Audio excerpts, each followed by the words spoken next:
지금 사도 바울이 감옥에 갇혀 있는 상황이라고 지난주에도 말씀을 드렸습니다만, 지금 이 감옥에 갇힌 바울이 그 암담하고 낙심된 그 현장에서도 이 삶과 죽음에 대하여 깊은 묵상을 하는 것을 볼 수가 있습니다.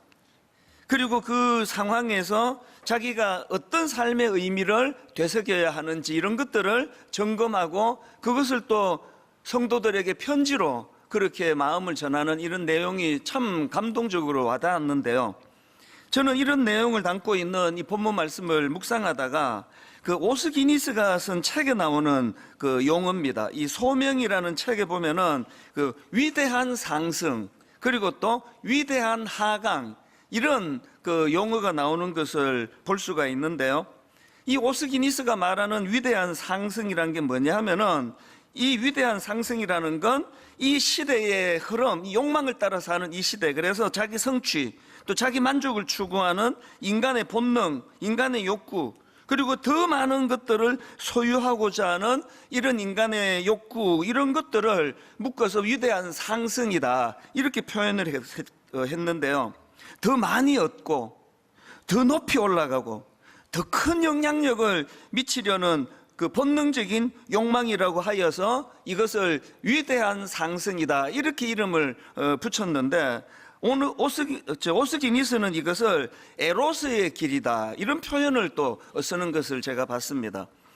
여기에 반해서 위대한 하강이란 것은 뭐냐 하면은, 이런 위로 향하는 인간의 욕망이 아니라 사랑 때문에 낮아지는 삶, 이게 위대한 하강이다, 이런 표현이 참 인상적이었습니다.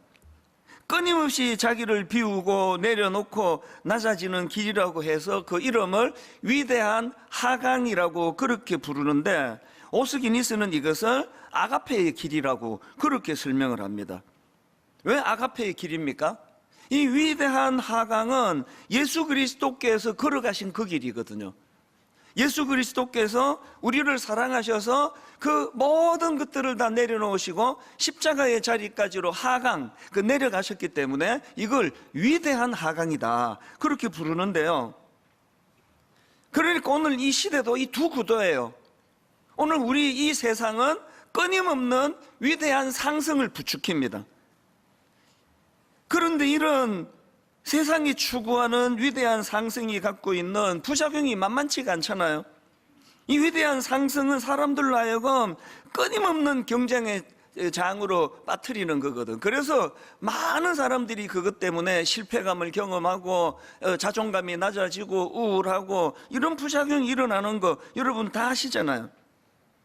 예전에 코미디 프로 중에서 그 맨날 술 취한 사람이 비틀비틀거리면서 꼭 그 소주병 하나 들고, 그리고 코를 빨갛게 분장하고, 이제 알코올 중독인가 보죠. 그러면서 비틀거리며 한 말, 여러분 아시는 분 많으실 겁니다. 1등만 기억하는 더러운 세상. 이러면서 이제 이렇게 막 그 절규하듯이 그 술주정을 하는 그것이 유행어가 됐는데요. 왜 술 취한 분장으로 그 고백을 할까요? 낙오했다는 거거든요. 실패했다는 거거든요. 그러니까 이 세상이 부추기는 위대한 상승은 1등만 성공한 거예요. 2등부터 전부 다 루저예요. 다 실패한 사람으로. 그러다가 보니까 이 무서운 비교의식과 경쟁 속에서 이 시대가 점점 살기가 어려워지는 것 같이 그렇게 느껴지는 것. 지난주에도 제가 어떤 뉴스를 보니까요, 우리나라 2030 청년 세대, 20대와 30대 청년 세대가 겪는 만성 질환이 있는데요. 이 청년 세대가 겪는 만성 질환 1위가 2004년도부터 그 3년 동안에는 간 질환이었대요. 이것도 참 희한합니다. 무슨 젊은 20대, 30대가 간 질환이 이게 만성 질환 1위냐? 그런데 그 다음 3년인 그 해 조사를 해보니까 이 2030 청년 세대가 겪는 만성질환 1위가 고혈압으로 바뀌어졌다는 겁니다. 그랬는데요, 2020년부터 의외의 복병이 나타나서 1위를 차지했는데 그게 우울증입니다. 이 좀 더 구체적으로 말하면 2014년도에 11만 명이던 청년기 우울증 환자가 딱 10년 만에 36만 명, 225%가 증가했다는 겁니다. 그러니까 지금 이 위대한 상승을 부추기는 이 사회적인 분위기가 지금 이제 우리 모두를 병들게 하는데요. 지금 우리 현대인들은 이 몸보다 마음이 더 아픈 세상이 돼버렸습니다. 이게 희한한 거거든요. 뭐 70년대, 60년대 우리 윗대 어른들은 뭐 어깨도 쑤신다, 다리도 쑤신다, 그래갖고 뭐 두통, 치통, 생리통, 개보린 이런 것들이 이제 엄청 팔리고 그랬는데, 아니 세상에 지금은 몸보다 마음이 더 아픈 세상이 되어가고 있는 거 아닙니까? 그리고 한 가지 제가 마음이 아팠던 게요, 그 기사에서 이런 이야기를 합니다. 지금 세계적인 추세로 볼 때 이 우울증은 나이가 들수록 늘어나는 경향이 있대요. 그 세상살이가 힘드니까 그게 좀 이해가 되는 거 아닙니까? 그런데 유독 우리나라만이 20대와 30대 젊은 층에서도 70대만큼 우울증을 겪는다는 겁니다. 아니 왜 우리나라 청년들은 이렇게 우울한 겁니까? 왜 우울증이 이렇게 급증합니까? 그게 오늘 우리가 기성세대가 만들어 놓은 이 비교와 경쟁을 조장하는 이런 문화 속에서 자라온 결과 때문은 혹시 아닙니까? 1등만 기억하는 더러운 세상인데 계속 우리 부모들도요, 부지불식간에 공부 열심히 하라는 독려, 그게 참 좋은 의도로 했지만 항상 우리가 세상의 이 구도에 익숙하니까 위대한 상승적인 구도로 말하잖아요. 너 좋은 대학 가야지, 좋은 데 취직을 하고, 월급 많이 받고 너 벤처 타야지. 너 그래갖고 어떡해. 이게 사실은 전부 그 위대한 상승의 영향을 받은 부모의 표현이거든요. 그러다 보니까 뭐 학교에 가서도, 학원에 가서도, 심지어 집에 와도 이 위대한 상승에 노출된 우리 어린아이부터 수많은 사람들이 그 경쟁 구도 속에 빠지다 보니까 1등만 기억하는 더러운 세상이라고. 그래서 많은 우리 2030 세대가 지금 마음이 병들어가고 있다. 이거 우리의 기성세대의 책임이라고 저는 느껴집니다. 그런데 하나님은 우리에게 위대한 상승, 이건 모델이 아니다. 지금 여러분 이 시대가 되어지는 것들을 그 결과를 놓고 보면은 세상이 우리를 부추기고 있는 이 모델이 우리 마음을 병들게 하는 모델이라는 걸 우리가 인식을 한다면 이제 우리가 지금부터라도 이제 더 많이 얻고 더 높이 올라가고 더 큰 영향력을 미치고 더 큰 교회를 만들고 이런 구도로는 곤란하다는 겁니다. 성경에 보면은 이 위대한 하강의 삶을 묘사하는 데가 참 많은데요, 그 대표적인 성경 구절이 빌립보 2장에 나와 있습니다. 자, 5절부터 한번 보십시오. 너희 안에 이 마음을 품으라. 곧 그리스도 예수의 마음이니 그는 근본 하나님의 본체시나 하나님과 동등됨을 취할 것으로 여기지 아니하시고 오히려 자기를 비워 종의 형체를 가지사 사람들과 같이 되셨고 사람의 모양으로 나타나사 자기를 낮추시고 죽기까지 복종하셨으니 곧 십자가에 죽으심이라. 여러분이 빌립보 2장 5절부터 8절 안에는 이 위대한 하강의 핵심이 다 담겨 있는 거거든요. 그리스도께서 본을 보여주신 게 위대한 하강이에요. 자신을 비우시는 겸손, 종의 형체를 취하신 낮아짐과 순종, 그리고 사랑으로 자신을 내어주신 희생, 이 전부가 다 위대한 하강이거든요. 그런데 중요한 것은요, 예수님께서 본을 보여주신 이 위대한 하강의 동기가 사랑이라는 거예요. 사랑하셨기 때문에 낮아지셨고 사랑하셨기 때문에 희생하셨고 사랑하셨기 때문에 우리를 위하여 십자가로 내려가셨다. 사도 바울은요, 너 예수 믿나? 이 예수 그리스도의 이 위대한 하강의 정신을 너희들이 본받아야 된다. 그래서 빌립보서 2장 3절에 보니까 아무 일에든지 다툼이나 허영으로 하지 말고 오직 겸손한 마음으로 각각 자기보다 남을 낮게 여기고, 위대한 하강의 한 모습이에요. 자기보다 남을 낮게 여기는 것. 제가 이걸 우리 가정에 적용을 해야 돼요. 이 가정에 접목을 해야 합니다. 부부간에 문제가 많을수록 그 이혼 숙녀 얘기를 진짜 안 하려고 하는데 이게 자꾸 그 너무 좋은 사례들이 보여요. 이혼을 앞두고 있는 사람들 부부의 공통점이 너무 많아요. 그 중에 두드러지는 게 책임 전가, 그리고 상대방 비하예요. 최근에도 보니까 이런 말을 막 달고 사는 남편이 나오더라고요. 자기 아내를 향해서 너까지 이렇게 감히, 아니 너까지 이렇게 감히, 막 본인은 막 굉장히 잘 갖추어서 이 아내보다도 막 훨씬 예쁘고 훨씬 매력적이고 훨씬 성격이 좋은 사람과 결혼할 수 있었는데 내가 너랑 결혼해 준 거 아니냐, 이 메시지에. 그래서 진짜 입에 달고 있더라고요. 너까지 이렇게 감히. 여러분, 그렇게 상대방 배우자 기를 죽이고 열등감에 빠뜨려서 당사자가 행복합니까? 위대한 하강으로 바울이 우리에게 가르쳐주는 지침 중에 하나가 나보다 남을 낮게 여기는 거예요. 요즘에 이 청년들이 참 결혼은 안 하잖아요. 우리 집 애들도 보니까 뭐 나이가 점점 많아지는데 결혼을 생각을 안 해요. 왜 이렇게 우리 청년들은 결혼을 안 하는가? 여러 요인을 생각하지만 이게 얘들이 보기에 우리 집이 별로 매력이 없어 보이나? 그런 생각도 해요. 엄마 아빠가 너무나 알콩달콩 잘 살면 나도 결혼하고 싶어 이래야 되는데 그렇게 결혼은 안 해요. 오늘 우리가 이 위대한 하강을 실천할 수 있는 가장 근본적인 공동체가 가정입니다. 그래서 남편들 애쓰셔야 되는 거예요. 이런 표현. 세상에 내가 어떻게 당신 같은 사람을 만났는지 생각할수록 이건 기적이야. 내가 어떻게 이런 복을 누렸지. 벌써 닭살하는 사람이 있는데요, 하셔야 돼요. 자꾸 하다 보면 그게 진짜처럼 느껴져요. 이 말이 이상하네요. 다시요. 자꾸 하다 보면 느껴지는 게 아니라 은혜를 받고 그게 진심에서 나와서 자꾸 그런 표현을 해야 돼요. 우리 부인들도 하셔야 돼요. 당신하고 살아가면서 참 내가 어떻게 당신을 만날 수 있었는지 하나님 은혜라고 자꾸 하셔야 돼요. 저도 자꾸 합니다. 제 아내에게 자꾸 합니다. 내가 어떻게 당신을 만났지? 사실 이건 진짜거든요. 내가 정말 어떻게 이런 아내를 만났을까? 하나님 앞에서 우리가 나보다 남을 낮게 여기는 거, 그리고 또 위대한 하강, 내가 더 희생하고 내가 더 손해보고 내가 더 아내를 위하여 헌신하는 이런 모습.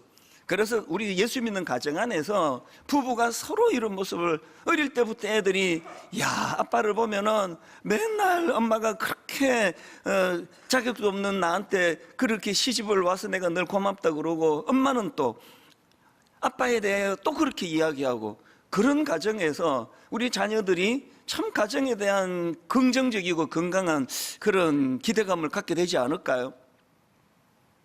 교회도 마찬가지입니다.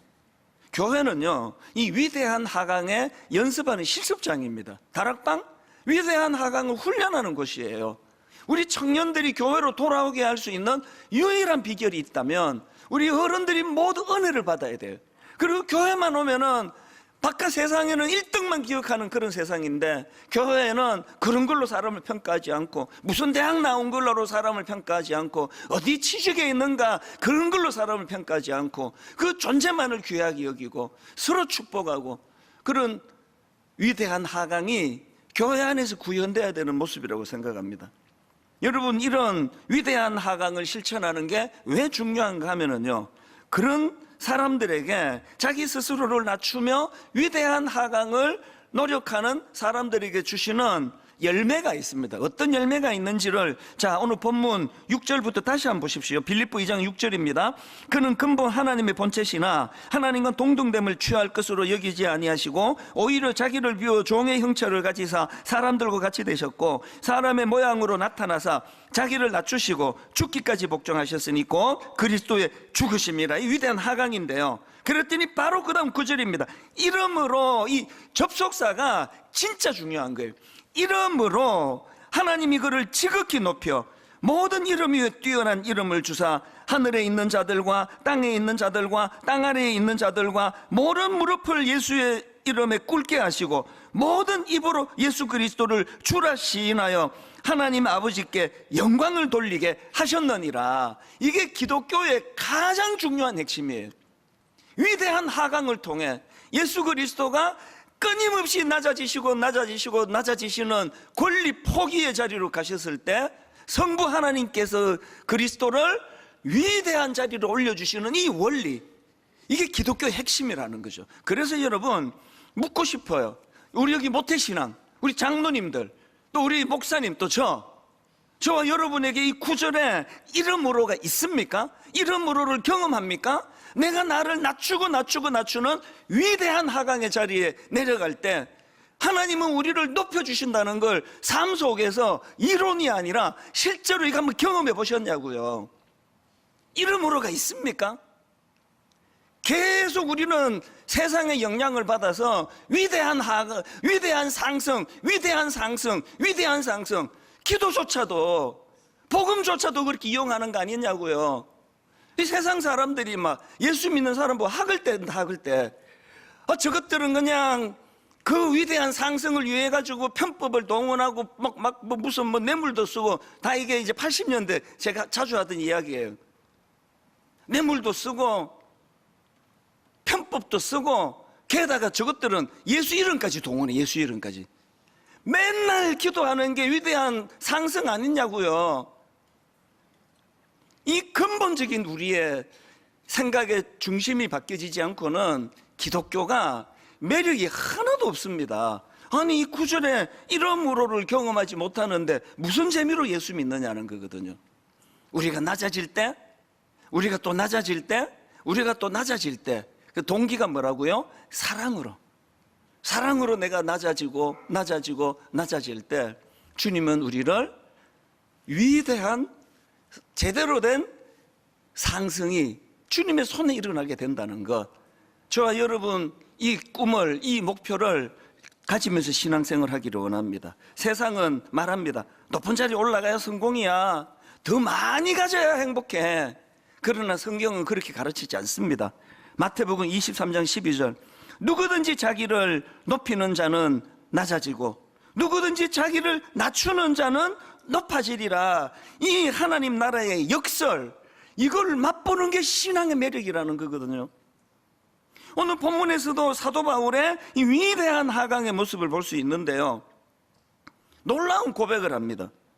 바울이 지금 감옥에서 그 죽음과 삶 사이에서 지금 고뇌하고 있습니다. 얼마나 그 갈등이 깊은가 하니까, 자 빌립보 1장 23절을 보십시오. 내가 그 둘 사이에 끼었대요. 이 죽음과 삶, 감옥이 얼마나 힘들면 이런 생각을 했겠나, 그런 상상도 해봅니다.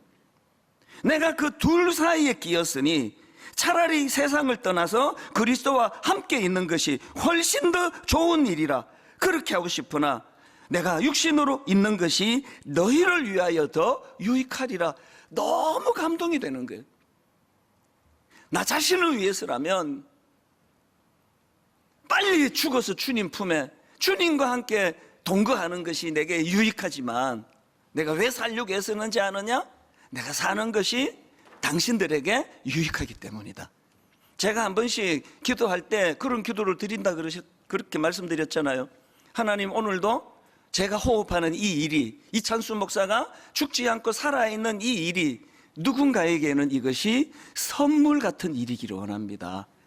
저는 20대 초반에 미국에서 고생할 때 저는 이런 구절이 있는지도 몰랐습니다. 성경을 워낙 안 읽었기 때문에. 목사 아들인데 20대 초반에 이런 내용을 몰랐는데 나중에 보니까 이 원리로 나를 살려주셨구나. 그게 뭐냐 하면은요, 너무 힘들었거든요. 한국에서 대학교 2학년 마치고 이민을 갔기 때문에 이제 미국에서 이제 편입을 하고 대학을 졸업해야 되는데 우선 학비가 없습니다. 미국 학비가 또 오죽 비쌉니까? 그리고 영어를 못하기 때문에 막노동, 거의 몸으로 때우는 일을 해야 됐기 때문에 낮 동안에 풀타임으로 막노동하고 저녁에 야간학교를 다니니까 안 그래도 영어가 귀에 안 들어오는데 그냥 죽고 싶더라고요. 그냥 이래갖고 내가 어느 천년에 내가 4년제 대학에 편입을 하고 어느 천년에 내가 졸업을 하겠냐 그러니까 정말 우울했습니다. 너무나 저는 마음이 힘들었고 살기가 별로 싫었던 그런 시절이 있었는데 그때 하나님이 저를 인격적으로 만나 주셨거든요. 그런데 달라진 게 하나도 없어요. 그 놀라운 은혜를 받고 아침에 일어나 보니까 통장에 공이 네 개가 더 붙었네. 0000. 그래가지고 한 2억 정도 하나님이 축하한다 나 만난 거 그걸 송금해 주셔야 되는 거 아닙니까? 아니면 뭐 영어를 좀 하게 해주시든지. 아무것도 달라진 게 없는데 하나님은 딱 한 가지 저에게 꿈을 심어주셨어요. 생각하면 진짜 웃기는 꿈입니다. 제가 이웃을 너무나 어렵고 힘든 사람들을 돌보고 섬기는 그 꿈을 저에게 주셨어요. 제가 40살이 되면은 한국에 돈을 무지무지 벌어가지고 40살이 되면은 고아원 하나 차리고 양로원 하나 차리는 그 꿈으로 제가 살았거든요. 하나님이 정말 놀라운 저를 살게 만드신 그 하나님의 작전이 하나 있는데 희한한 생각을 주셨어요. 대학을 졸업할 수 있는 그 가능성이 별로 없다 이런 생각을 하고 있을 때 너무 포기하고 싶었거든요. 주변 사람들도 이거 미국에 다 그거 대학 이런 거 따지지도 않는데 뭐하러 그렇게 대학 졸업하려고 그렇게 애쓰느냐고, 바로 그냥 돈 벌면 된다고 그러니까 저도 엄청 흔들렸을 때 하나님께서 제 마음에 기발한 생각을 심어주셨어요. 제가 이제 만 40살이 돼서 한국에 돌아가서 과원도 차리고 양로원도 차리고 내가 약한 이웃을 돌보는 일을 해야 되는데 지금 이 일이 힘들다고 내가 이거 포기해버리면 내가 그때 혜택을 누릴 사람들은 어떻게 되느냐. 여러분 이게 말이 되는 소리입니까? 그 사람들 때문에 내가 포기하면 안 된다. 그래서 제가 그때 만든 게 주사실이라니까요. 주님 사랑의 실천 모임. 그래가지고 이제 주사실을 만들어 우리 한국에 있는 선배들하고도 이런 일들을 늘 꿈꿔왔기 때문에 그래갖고는 행동 강령을 굉장히 잘 만들었습니다. 그리고는 이제 후배들, 유학생들 또 이민 우리 온 그 학교 다니는 친구들 다 모아가지고 이제 한 달에 20불씩 내라. 그래가지고 이제 주님 사랑 실천 모임 이거를 제가 만들었는데 얼마 안 가서 그 팀이 깨졌죠. 행동 강령은 엄청나게 좋은데 행동을 안 해요. 회비도 안 내고 이러니까.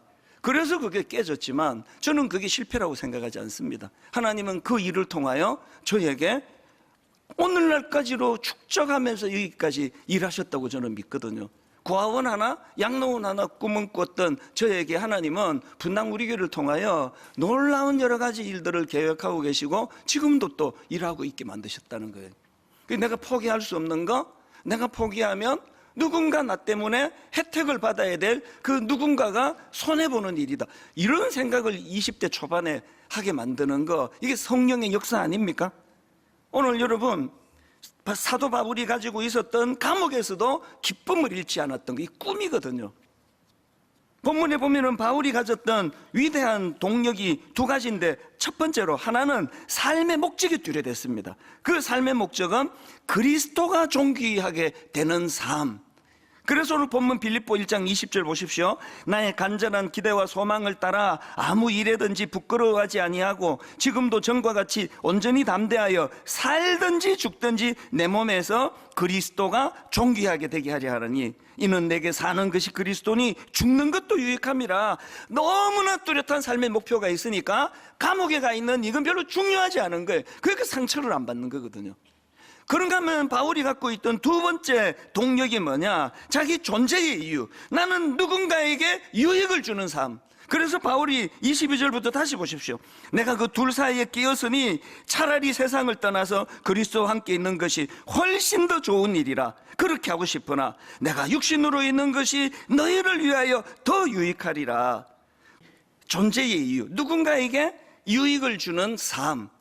이 두 가지가 사도 바울을 어떤 상황에서도 낙심하지 않게 만드는 그런 에너지를 제공했다고 한다면 저와 여러분에게도 이런 삶의 목적, 그리스도가 존귀하게 되는 삶, 존재의 이유, 누군가에게 유익을 주는 삶, 이런 꿈을 가지고 달려가는 믿음의 성도님들 되시기를 바랍니다.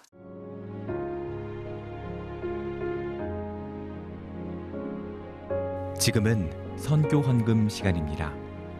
이 예배를 통해 삶 가운데 은혜와 회복이 충만하시길 간절히 기도합니다.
GOD Good TV